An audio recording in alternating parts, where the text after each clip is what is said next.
Thank you. Thank you very much for getting up so early. I know I did. My name is Michael. This is Kevin. We're here to talk today about building your own multi-user password management using open source software and why we decided to do this. So a little bit about us. We both work for Sikich. It's a professional services firm. What we do for Sikich is mainly penetration testing, but we get involved in all the other stuff too, forensic investigations and risk assessments and all that kind of stuff. And we're hiring if you're looking for a job and doing that kind of stuff. All right, so the idea behind this is we have a team of penetration testers, about 7 of us now, and we have this automated process where we send out laptops into the field for our clients. The process has gotten extremely automated over the years, which I'm very proud of. But the next big evolution was to figure out a way to capture the passwords for these systems, because right now a human has to type them in and we have to put them into our key pass database, right? And then we forget, or somebody doesn't put it in or save it correctly, or whatever it is, right? And then all of a sudden a consultant is sitting there going, I can't get into XYZ client, right? And then we have to figure out who made that box. So with the build process getting more and more automated, we thought, well, now's a good time to sort of create this automated way to store passwords. This has sort of been in my brain for a couple of years now. So we thought, well, how can we do this in an automated way? And I think the really, early on we're like, and when we build this, that's a cool topic. Let's do a talk on it. It'll be easy, right? Yeah, it was kind of like, well, KeyPass. Everyone uses KeyPass. It's open source. Hasn't anyone ever created a way to store passwords in a database or flat file or something that can be secured and then used by lots of different people?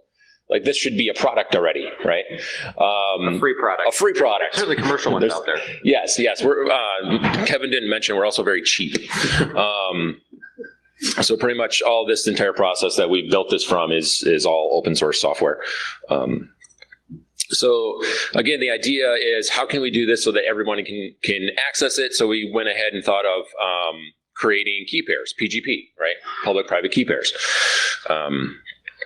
We had a lot of, I'll say discussions about how to do this. In my brain, I always thought PGP keys would be the best, and then we would encrypt the passwords, store them in the database, and then when they wanted to come out, the user could use their keys to get them out of the database, right? So my original idea was to create a server side. If you want to think of the server as a person, the server would have a public-private key pair, right? And then do it that way. Yeah. So the key things, again, we thought, let's use GPG because it's open source and vetted and all that kind of stuff. And the public-private key pairs let us, for example, someone who doesn't need to read any passwords can still put a password in the database. For example, our build host that builds these servers can put a password in the database because it just uses the public key to do that.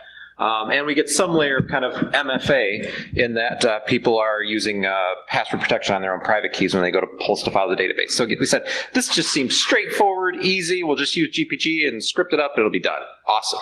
Right. Yeah, he gave me like 4 hours to do it. He's a nice guy. So very quickly, we started having our conversations about how do we do this. A lot of the other build process is using MySQL in the back end. So I thought, well, why don't we just expand that and keep using a database, right? Pretty easy. Kevin thought differently. He wanted to use flat files. Yeah, we'll go through a lot of these design disagreements, but really what we found, like lots of back of the napkin discussions, lots of whiteboard discussions, and every decision we'd think we made, we would back up when we try and make another decision. And as Michael said, one of the first one was, where are we going to store the passwords? I was pushing for kind of flat files, partially because we were like, let's build this tool, make it open source, bring it to DerbyCon.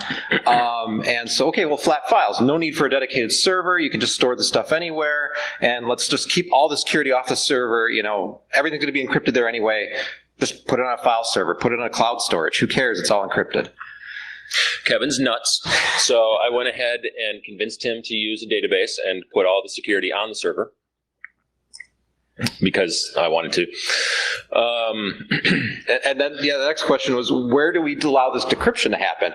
I, again, was pushing for, well, it should all happen on the client. Like, you never want to decrypt on the server. Why have any security on the server when you just need the password on the client? I want that server to be, let's put that server on the Wi-Fi at Starbucks and who cares about it? That quickly got complex when we looked at the other aspects like key rotation, where we have to change every password in the system. But I still thought it was a good idea. You're entitled to your opinion. Yeah, it's a great idea because client-side security is awesome. So what we decided is to put it all on the server so that way we can control it, right? And have access around that particular box. And if you read the sort of blurb in the brochure of this, I'm not a cloud storage fan. I do not like putting my passwords in the cloud. I don't even like having my email in the cloud, but that was cool. So then we decided we had to start talking about how do we encrypt it. So once I convinced Kevin that we needed to use a database, we started thinking about how do we encrypt these particular passwords. So yeah, I was still a big fan of the why do we need a server key? Just use every user's public key to encrypt every password. If I talk to people about that, okay, this is a password and we just use everybody's public key to encrypt it. Everybody says, that makes sense. I understand what you're doing. But that adds a lot of complexity in terms of, okay, when you need to rotate that password, you've got to re-encrypt it with everybody's public key. And just thinking about, if you take one, 16-character password and encrypt it with a dozen public keys, you're actually storing a pretty large chunk of data for that one little password. So it wasn't great, but I still like the idea. Yeah. We have 7 people on our team, so it's not too bad. I mean, that wouldn't be huge, but it doesn't scale well, right? So if you have a team of 100, 200 people, that's going to become really cumbersome really quickly. And so that was kind of one of the design decisions. It would work well for us, but I sort of wanted to make it work well for everybody. So then we came up with the idea of using a single password, like I talked about in the beginning, of having a server public private key pair. And in that situation, you have a single public key that is encrypting all the passwords in the database, right? And then we protect that private key. The other idea was to use a unique public private key pair for each password that's stored in the database. But again, that was also had a lot of issues when we start talking about how do we rotate those keys if somebody leaves our environment, password changes, whatever it is. How do we go through and change all those passwords in a timely manner, right? Anything else you got? Yep. And all that tied into when are we going to rotate encryption keys?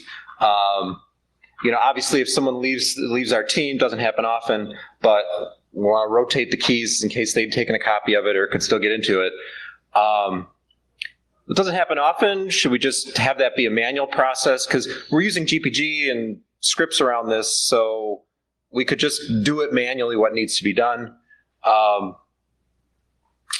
Seems like a bad idea, though. We talked at length about the third option here, the add each password lookup. Wouldn't it be cool if after I decrypt this password in the database, every time I'm going to re-encrypt it with a new key, so that even if that other key was stolen when I decrypted it, you wouldn't be able to pull that password out and get it again or get other passwords from the database. So very kind of secure option there. But as you can expect, the complexity of, okay, every time I read a password, I'm going to go back in and re-encrypt it, and the database was maybe we don't want to go down that path. A lot of our design decisions, as this got as complicated as it did, we made design decisions based on what's going to work best for our team and gave up a lot of the what's going to be the coolest tool for the community, because really our first goal was we need this for our team. Yes, and I think the last point that we talked about at length on this particular one is because we were talking about doing everything on the client side. So the idea was if the client had that server's private key that could decrypt that password, we would rotate and change that out. So if the client got compromised, that server's private key wouldn't be exposed. Right, that was the idea behind this. And so that's why I went back to, well, why don't we just keep it all on the server? Because now the server is quote unquote secure, and we don't have to worry about transmitting those private keys across. Right. It's one of the few battles I won. So we spent a lot of time on discussions, and we both went down different paths building our own proofs of concepts that were completely different. But out of that, we got a lot of these great takeaways of this is harder than it looks, and there are a lot of different directions you could take. And like I said, we got to just, poo or get off the pot. So let's build what we need for our team and kind of share what we learned through that process. Yeah, absolutely. So that's kind of what we came down to is this doesn't really exist yet. It is actually a lot harder than you would thought it would be. So what we ended up doing is we created this product open source tool. We call it the Password Cube. We were in a team meeting. I was demonstrating this to our colleagues, and I'm a fairly large Star Trek nerd. So one of my colleagues, Ethan, decided to tell me that we should make it like the Borg because we're assimilating all the passwords. So we decided to make it a cube. But real simply, it's used the MySQL database. All encryption, decryption, everything happens on the server. So all the security is around the server itself. We wrote this in Bash because, like Kevin said, we sort of went down our own paths to do sort of a proof of concept. I wrote mine in Perl, and everybody laughed at me. He drinks a lot. I used Bash because Bash is awesome. I think it's awesome. You just can't handle the Perl. I have taste. So then to get into the system, everything is using SSH, of course, right? So we use our SSH keys to get into the box, our public-private key pairs there, which we've kind of all sort of agreed on as a community that's secure, right? On the server itself, it's got its own public-private key pair, and we rotate the server keys as needed. Generally, when somebody leaves the organization, which we haven't had to do yet. And if you're interested in looking at it, the link is on the screen right there. It'll be up for a little while, but it's it's on our GitHub repo. All right, so kind of why did we do what we did? I think I already talked about this, but the SSH portion. So if you've got your public-private keys for SSH, and you have a passphrase on your private SSH key, right? Someone would have to steal your key and then also your password to get into the server, and hopefully we would figure that out sooner rather than later. Yeah, so we really have two layers of security here. You have to first SSH into the server before you can start to try and look up keys. And then you have to actually authenticate against your GPG key to actually look up a password. So it seemed, again, much more secure than doing all that decryption on the client side. Yeah. So to get in, like Kevin said, we have to use our SSH keys. Then it has GPG client key pairs, or excuse me, public-private key pairs on the actual box itself, which never actually leave the box. And again, why Bash? Because I think it's a fantastic, useful scripting language. This isn't really built for speed, high processing, anything like that. I don't really need C or anything crazy. It's just basically a wrapper that goes around other tools that are sitting on your Linux box, right? So GPG, because it's an industry standard, everybody likes it. Yeah, and the combination of Bash and GPG was important for us. It had some drawbacks, and Mike will talk about that, like one of the key ones in the memory in a bit. But it had some drawbacks but we felt like, okay, if we're building some kind of security encryption solution, we want it to be as transparent as possible for someone to look at that and say, yeah, you didn't do something stupid or roll your own encryption or something. So it really is just a bunch of command lines in Bash run against GPG, and pretty straightforward to see what the tool's doing at every single step. Yeah, I think that's a really important. I'm sure you figured it out by now, but we did not roll our own crypto. We are just using GPG, right? So if there's a flaw in GPG, don't blame us. But when it comes to storing the information, so we've got the age-old battle. If you're familiar with RAM disks, we have TempFS versus like RAMFS and some of the other things out there.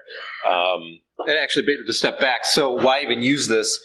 It turns out for a lot of stuff, you can pipe data into GPG, pipe data out of GPG, but there's certain parts of GPG that it requires reading a file off the disk to decrypt. Is it to decrypt the file? Yeah. So to get the signature, to get the key. Specifically, unless somebody knows more than, well, a lot of people know more than me, but GPG, to decrypt the password, it needed to use the private key of the server, which needs to be on a key ring.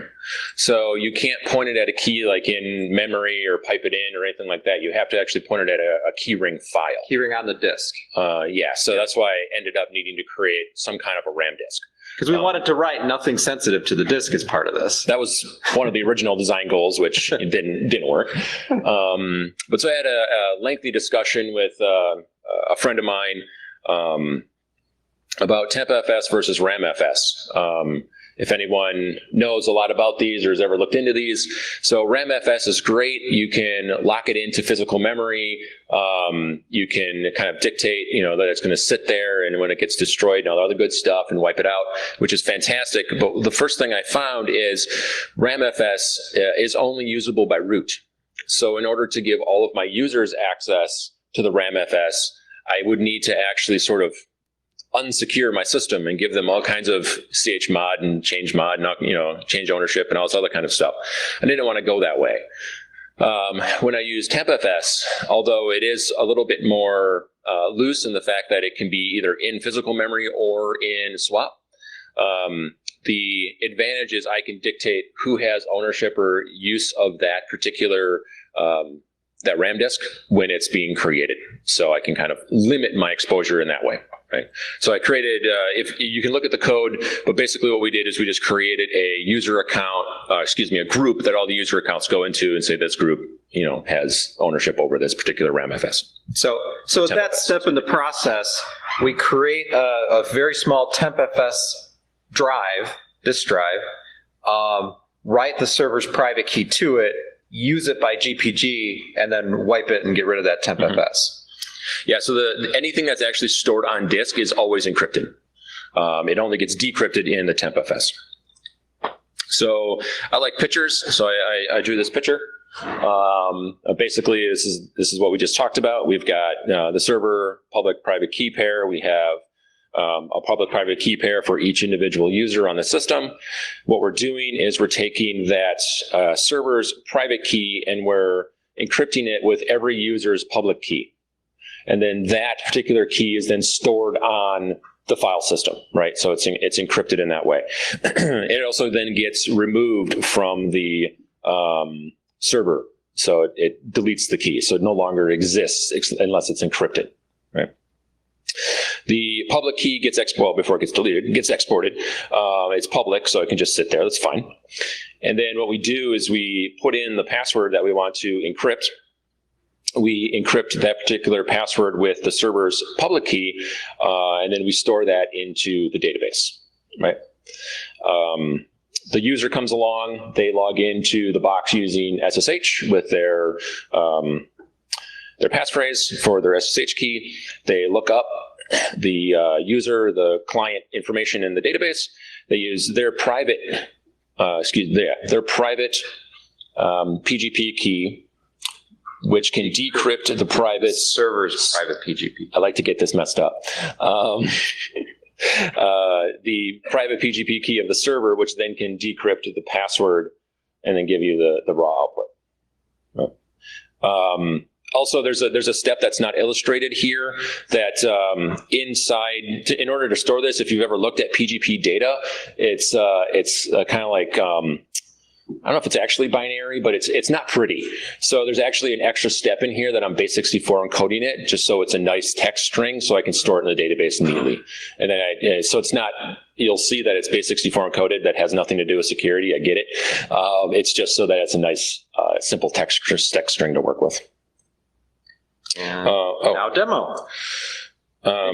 Video demo, because I forgot to sacrifice a goat this morning to the demo gods. So what I'm doing here is I'm logging in as myself, MView. I am an administrator on this box. So the first thing you'll notice that I get this special administrator console. Says so right there, and I also have the ability to jump into the user side of it as well if you want. What I'm going to do is look at my users. I've got 2 people in the system right now, Kevin and Will. I'm going to go ahead and add a new user. I'm going to call him John Smith. I lack creativity in my life. So we're going to say John Smith is not an administrator. And all this is really doing in the back end is just creating a Unix, Linux level user, puts this individual in certain groups, make sure that everything is, correct for them. So, I mean, you could easily do this from the command line. I'm just super lazy. So I drop in a public key. I use mine just for this demonstration. I'm going to jump over to the other tab here. There we go. I'm going to log in. This is a user, not an administrator. Right. So this is a user I just created, Jay Smith. So Jay Smith is going to log in, and now this individual is just going to get the user menu. So no administrator access. They can look up passwords, add passwords, whatever. The first step they need to do is generate their own GPG keys, right? I thought about this just the other day. I'm going to change this a little bit to force the individual to actually create their keys the first time they log in. But this is an important message down at the bottom of the screen if you can see it, but this individual still does not have access to the passwords in the database until the administrator re-encrypts the public key, the private key with their public key, right? So the user has created them, that's fantastic, but they still can't do anything. Yeah, so that's an important point. Every time we, I'm going to pause it. Every time we either add a user or remove a user, we have to re-encrypt that server public key, either by adding that user's PGP public key to encrypt it, or by removing their public key so they can't get to it anymore. Right, and so just looking at this real quick, we've got John Smith now added, that's great. So the administrator comes in and re-encrypts the public key. You'll notice here that it's asking me as an administrator to validate who has access. You'll notice that it's MView and Jay Smith. You might have noticed that there was no K-Bong or Will on there because they have not yet logged into the system that I so slaved over for days trying to create for them. So they don't have keys on the system yet. Thanks guys. So now this individual, Jay Smith, can log in, put in their creds, and there's the password.